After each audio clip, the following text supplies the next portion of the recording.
Yeah, I get that. I mean, a lot of people are scared right now. My message to people is to stay in your heart.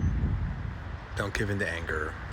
Because there are factions listen, if there is a success that has come from the last 8 years, it has been us allowing them, the politicians, the powers that be, whatever you want to call it, to divide us. They've been really successful in a way I have never seen in my own life.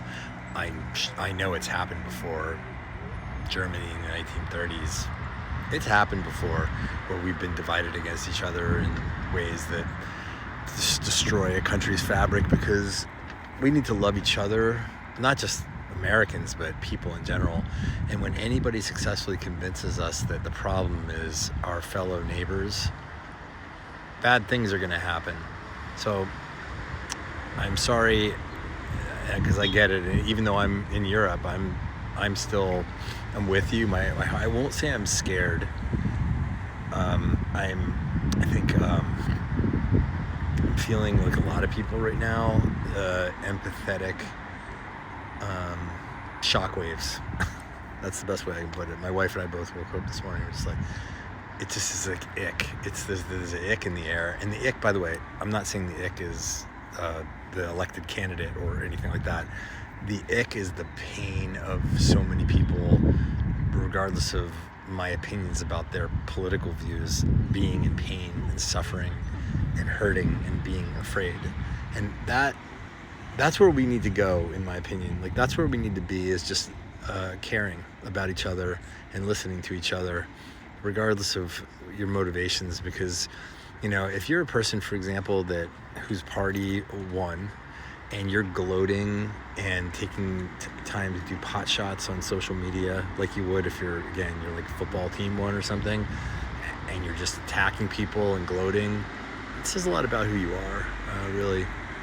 That's your character, and you're a poor winner. And at the end of the day, that's not going to get you. We're all in it together, whether you realize it or not. We're all in it together. We're all on this boat together.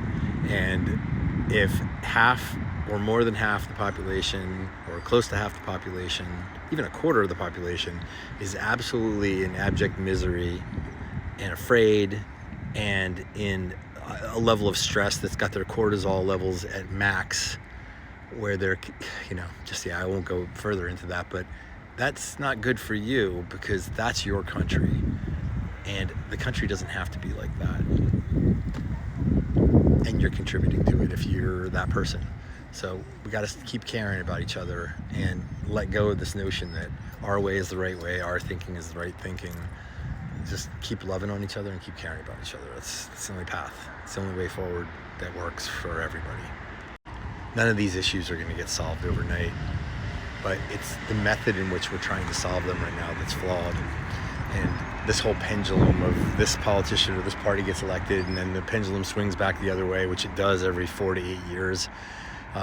Max 12 years. It just keeps swinging back and forth, and yet here we are. We're on an insane Ferris wheel of pain and suffering. I don't know. Don't you want to get off the ride? I do.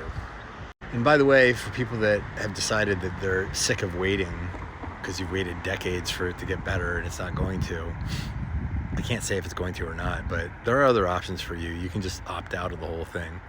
You can just go and just live your life somewhere else where that's not what's going on. Go do something different. Doesn't mean you have to hate your country. Doesn't mean you're not a patriot. Doesn't mean blah, blah, blah. Don't listen to any of that garbage. What you do for your own personal and mental health and happiness and the security and happiness of your family is your right. In fact, it's your God-given right. It's your American right. And you should do that, and never feel any shame about it. Take care of yourselves. I love you guys.